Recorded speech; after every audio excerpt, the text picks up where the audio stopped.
Pozdravljeni v podkastu Od genov do zvezd. Moje ime je Sašo Dolinc in pripovedoval vam bom zanimive zgodbe iz sveta znanosti.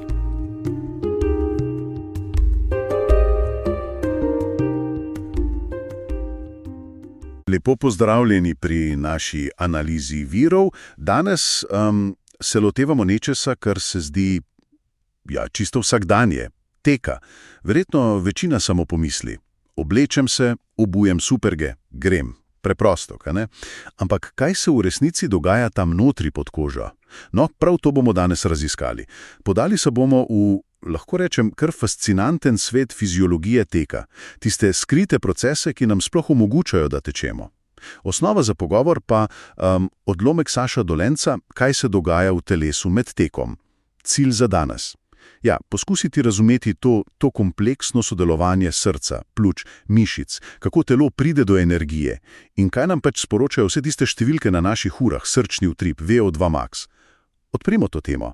Tek res deluje tako naravno, skoraj samoumevno, ampak ko pomislim, koliko stvari se mora uskladiti, verjetno ni tako zelo preprosto. Prav imate, pod to navidezno lahkoto se skriva res izjemna kompleksnost. Kot piše tudi v viru, gre za pravi orkester v telesu. Pljuča zajemajo več kisika, srce ga mora hitreje črpati po telesu, mišice ta kisik porabljajo, živčni sistem pa vse to usklajuje. Milijone signalov pravzaprav. Orkester, dober izraz. In ko razumemo te procese, lažje dojamemo, zakaj vadba krepi telo, kako se prilagaja.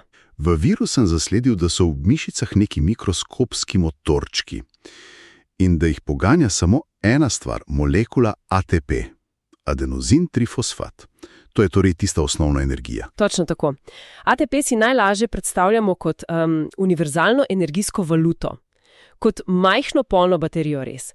Ko mišica potrebuje energijo, da se skrči, ATP oddaja en fosfat, sprosti energijo in postane ADP, adenozin-difosfat. Torej pač prazna baterija. Ampak to mi je presenetilo, te polne baterije naj bi zadostovale le za nekaj sekund intenzivnega dela, samo nekaj sekund. Kako potem sploh tečemo dlje? To je ključno vprašanje. Odgovor je v nenehnem recikliranju. Telo mora te prazne ADP baterije ves čas sproti polniti nazaj v ATP. Brez tega bi se, kot pravite, res ustavili skoraj takoj. In za to polnjenje skrbijo predvsem mitohondriji. To so naše male celične elektrarne. Celične elektrarne? Te pretvarjajo energijo iz hrane, iz ogljikovih hidratov, maščob, nazaj v obliko ATP. In ravno ta sposobnost hitrega obnavljanja nam omogoča, da tečemo dlje časa. Ampak očitno telo nima samo enega načina za to polnjenje. Vir omenja različne energetske sisteme. Tukaj postane še bolj zanimivo, se mi zdi. Drži. Telo je izjemno prilagodljivo. Uporablja več poti za pridobivanje ATP, odvisno od tega, kako intenzivno in kako dolgo tečemo. In ti sistemi nikoli ne delujejo čisto ločeno. Vedno se nekako prepletajo. Za tisti čisto prvi, eksplozivni zagon, recimo prvih par sekund šprinta, imamo najhitrejši sistem. ATP-PCR, fosfokreatinski sistem. PCR? Fosfokreatin. Ta deluje brez kisika, anaerobno in bliskovito obnovi ATP. Ampak te zaloge fosfokreatina v mišicah so res majhne. Dovolj za kakšnih 10 sekund maksimalnega napora. 10 sekund. Dobro, za štart iz blokov. Kaj pa potem? Ko rabimo zdržati dlje, recimo minuto, 2, ali pa ko tečemo zmerno, kateri sistem prevzame? Ko fosfokreatin poide ali ko potrebujemo energijo hitro, a morda ne več čisto maksimalno, se močneje vključi naslednji sistem. To je anaerobna glikoliza. Anaerobna, torej še vedno brez kisika. V osnovi da. Gre za razgradnjo glukoze, sladkorja, brez zadostne prisotnosti kisika. Omogoča hitro tvorbo ATP-ja in je ključna, da premosti tisti čas, preden se glavni aerobni sistem popolnoma zažene. Zanimivo je, da ne gre nujno za to, da kisika ni, ampak bolj za to, da aerobni sistem rabi nekaj časa, da doseže polno hitrost. Ta anaerobna glikoliza je pomembna za napore, ki trajajo tam nekje od pol minute do 2 minut. Omenili ste anaerobno glikolizo. S tem je povezan tudi laktat, o njem kasneje. Kaj pa tisti dolgi teki, ure in ure? Kateri sistem to omogoča? Ja, za vzdržljivost za dolge proge pa kraljuje oksidativni sistem ali aerobni, ker nujno potrebuje kisik. Ta poteka v mitohondrijih, naših elektrarnah. Tam se iz hrane, predvsem maščob in ogljikovih hidratov, s pomočjo kisika proizvede ogromno ATP-ja. Res ogromno. Koliko več? Bistveno več kot pri anaerobnih procesih. Iz ene same molekule glukoze dobimo pri aerobnem procesu več kot 30 molekul ATP, pri anaerobni glikolizi pa samo 2. Wow, to je razlika. Ogromna, ja. Je pa ta sistem počasnejši pri zagonu, ampak ko enkrat steče, je izjemno učinkovit in lahko zagotavlja energijo zelo, zelo dolgo. Dokler pač imamo gorivo in kisik. Ok, če skušam povzeti. Eksploziven start fosfokreatin. Hitri, krajši napori anaerobna glikoliza. Dolge proge, glavni je aerobni sistem s kisikom. Sliši se kot zelo pametno upravljanje z viri. Res je. Telo je izjemno učinkovit stroj. In ta aerobni sistem je tudi zelo prilagodljiv glede goriva. Pri lahkotnejšem teku, recimo med ogrevanjem ali počasnim dolgim tekom, bo raje kuril maščobe. Ki jih imamo veliko zalog. Praktično neomejene. Ja. Ko pa intenziteta naraste, ko tečemo hitreje, pa sistem preklopi in začne porabljati več ogljikovih hidratov. Iz njih hitreje dobi energijo. Ogljikovi hidrati so torej ključni za hitrost. Kje pa jih telo skladišči? Vir omenja glikogen. Tako je. Glikogen je naša shranjena oblika glukoze. Kot nekakšna zgoščena energijska rezerva. Najdemo ga predvsem v mišicah, pa tudi v jetrah. Ko mišice med tekom potrebujejo hitro energijo, se ta glikogen razgradi nazaj v glukozo, ki gre potem v proces tvorbe ATP-ja. In velikost teh zalog v mišicah je pomemben dejavnik, kako dolgo lahko držimo višji tempo. Aha. In kaj pa tisti zloglasni tekaški zid? Ko tekač kar naenkrat ne more več, kot da bi mu zmanjkalo goriva.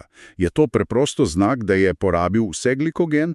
Ni nujno tako črno-belo. Včasih se je mislilo tako, ampak danes vemo, da je slika bolj kompleksna. Ne gre vedno za popolno izpraznitev čisto vseh zalog. Verjetno gre za kombinacijo več dejavnikov. Recimo lokalna izpraznitev glikogena v tistih mišičnih vlaknih, ki so najbolj obremenjena.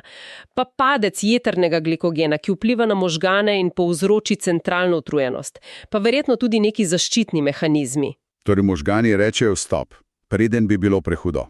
Nekako tako, ja, da preprečijo resno škodo. Ampak dobra novica je, da lahko s treningom močno vplivamo na to. Postanemo bolj odporni. Kako pa? Z rednim vzdržljivostnim treningom se zgodi dvoje. Prvič, mišice se naučijo shraniti več glikogena, imajo večjo kapaciteto. In drugič, postanemo bolj ekonomični. Telo se nauči pri isti hitrosti teka porabiti večji delež maščob in s tem varčuje glikogen za takrat, ko ga res rabimo, za kakšen klanec, pospešek, finiš. Bolj varčne postanemo. Točno. In oboje skupaj seveda izboljša vzdržljivost. In zdaj pridemo do laktata. O tem se res veliko govori. Dolgo je veljal skoraj za strup, za krivca za pekoče mišice, za muscle fiber. Kaj pa vemo danes? Se je pogled spremenil?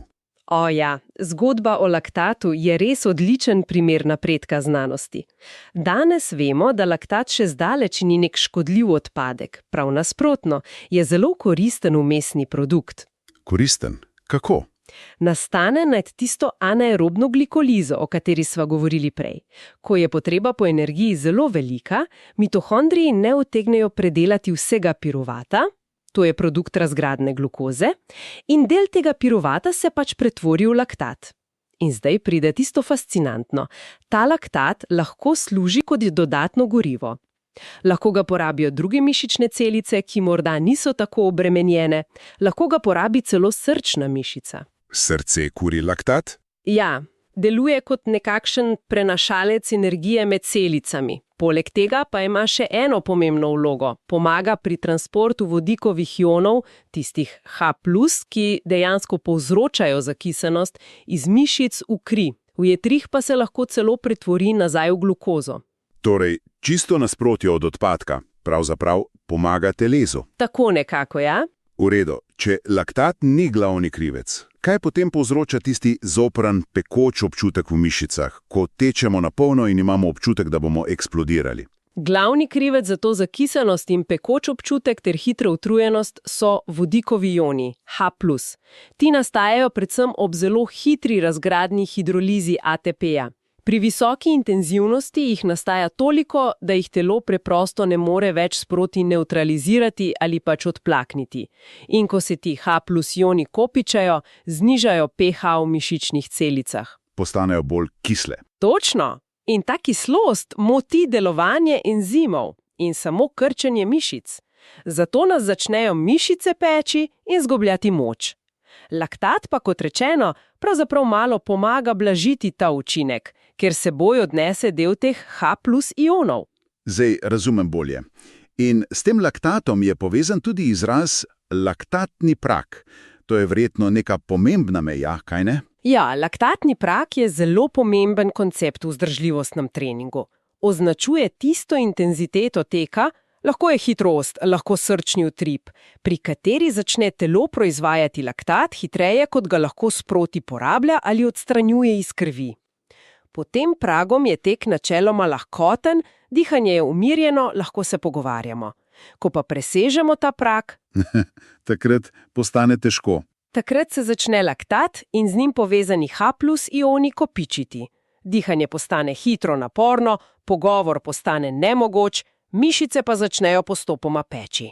Aha, torej tisti trenutek, ko med tekom s prijateljem nenadoma ne moreš več normalno odgovoriti, ampak samo še ja, kimaš in loviš sapo, to je verjetno nekje tam. Zelo verjetno, ja. To je praktičen znak, da ste presegli vsaj prvi, nižji aerobni prag. Strokovno sicer ločimo dva praga. LT1, ko laktat začne naraščati nad mirovno vrednost, in LT2, višji anaerobni prag, kjer se začne kopičenje res hitro stopnjevati. In višji kot je ta prag? Hitreje lahko tečemo, preden zares postane naporno, preden nas zakisa. In to je super novica. S pravilnim treningom lahko ta prag precej dvignemo. Telo postane bolj učinkovito pri porabi laktata in odstranjevanju H+. Še ena metrika, ki jo vidimo na urah. VO2 max. Kaj nam pa ta številka pove? Zveni zelo znanstveno. VO2 max je še en ključen pokazatelj, tokrat aerobne zmogljivosti. Predstavlja maksimalno količino kisika, ki jo naše telo lahko prvič privzame iz zraka v pljučih, drugič transportira po krvi do mišic in tretjič porabi v mišicah med intenzivno vadbo. V 1 minuti. Maksimalna poraba kisika. Točno. Pogosto ga opisujejo kot velikost našega aerobnega motorja. Izraža se v mililitrih kisika na kilogram telesne teže na minuto, torej mlkg-min. Večji VO2 max pomeni večji potencial za vzdržljivost. Kako pa trening dejansko poveča ta VO2 max? Kaj se zgodi v telesu, da lahko porabimo več kisika? Trening sproži celo vrsto prilagoditev. Srce postane močnejše, s vsakim utripom iztisne več krvi, poveča se utripni volumen, poveča se število kapilar, tistih drobnih žilic, ki prehranjujejo mišice in jim dovajajo kisik. Boljša dostava. Boljša dostava, ja. In v samih mišičnih celicah se poveča število in učinkovitost mitohondrijev, naših elektrarn, ki ta kisik porabljajo za proizvodnjo energije.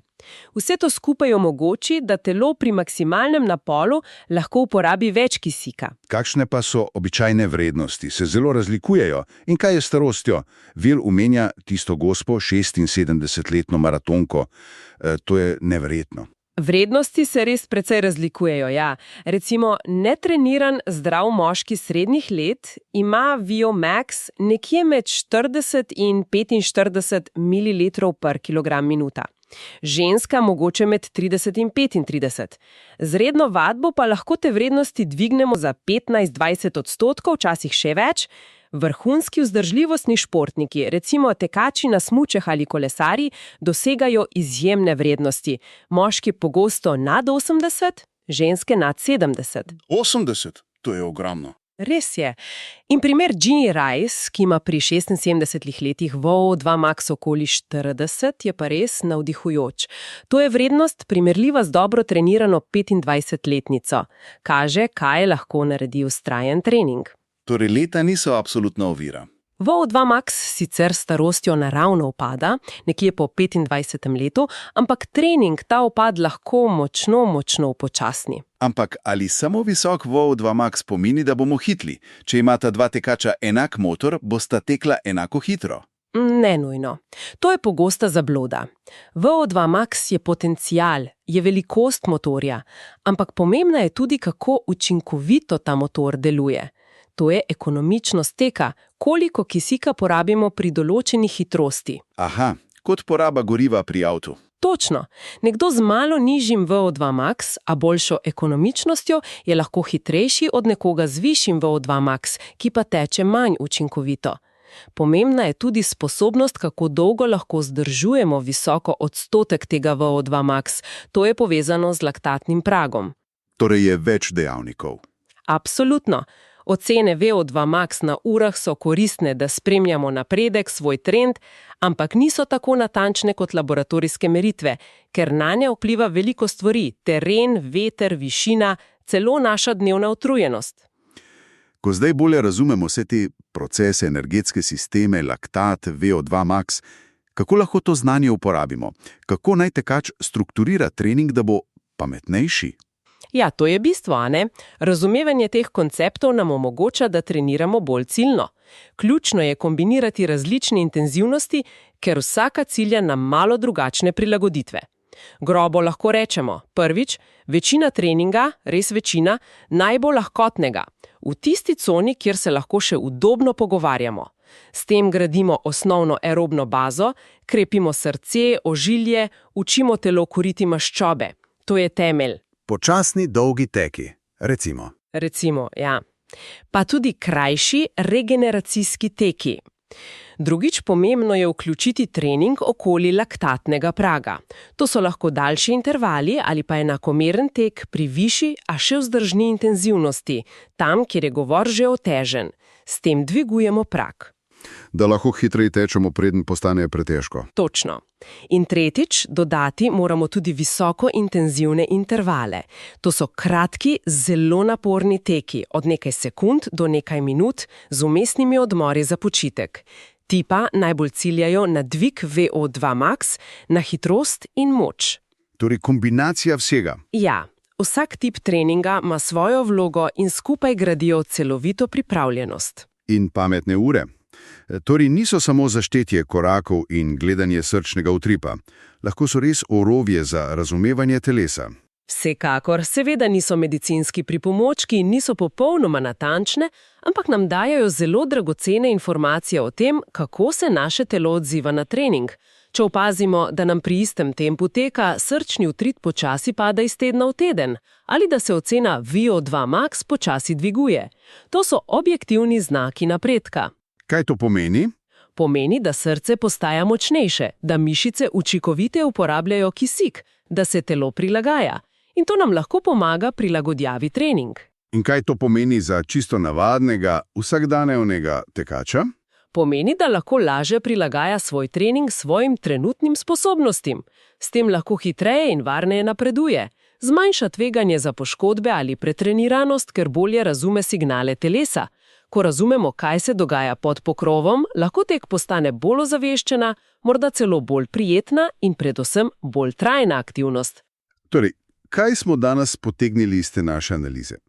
Definitivno to, da tek, čeprav deluje tako preprosto, je v resnici, izjemno sofisticiran podvig našega telesa. Neverjeten stroj smo. Res je. Spoznali smo, da imamo več energetskih sistemov, ki pametno sodelujejo. Da laktat ni negativec, ampak koristen člen v verigi.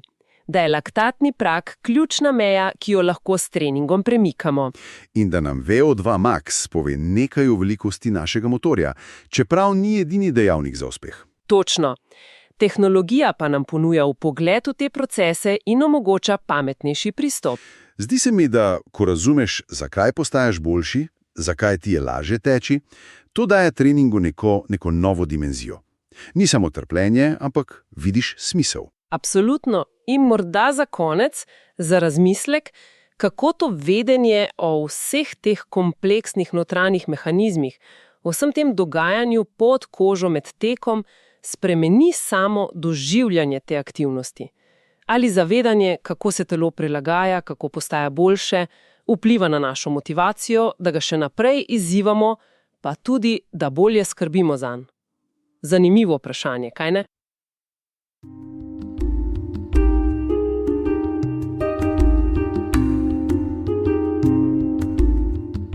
To je bil podcast Od genov do zvezd.